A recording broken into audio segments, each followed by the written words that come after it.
Donc, reprenons. Reprenons du début. Et là, écoutez bien le terme, l'étiquette qui est accolée à votre humble serviteur ici qui vous parle, en l'occurrence moi-même. D'être des fucking brainwashés normies. Mathieu Lévesque, c'est le normies en chef. Parce que il répète des pensifs freudo-marxistes des années 60. Hey!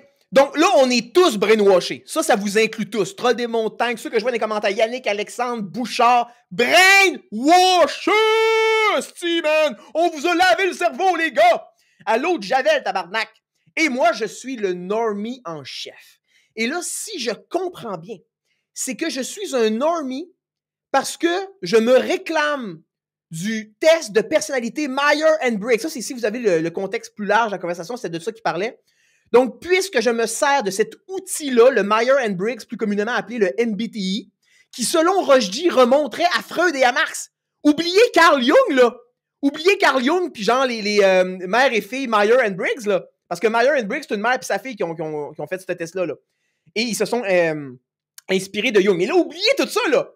Rushdie est le premier, mesdames et messieurs, à nous informer que le MBTI nous vient du freudo-marxisme. Le MBTI, outil psychologique classant les personnalités en 16 types, et l'idéologie freudo-marxiste, synthèse de Freud, psychanalyse, et Marx, critique sociale, semblent a priori éloignés.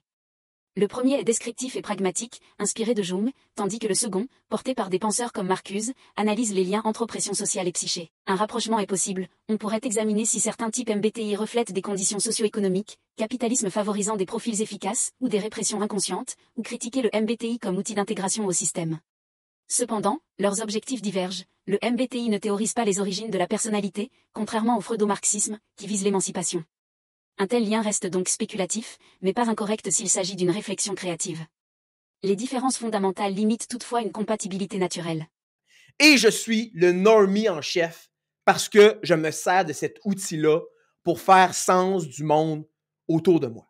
Et Yann, lui, est un révolutionnaire parce qu'il suit Tim Pool et qu'il est dans une bromance avec Papa GF, celui qui, potentiellement, on est quand même sur le podcast Who Done It, selon certaines théories, selon certaines spéculations, serait un assassin.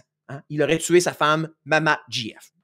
Cela étant dit, vous ferez votre propre opinion là-dessus.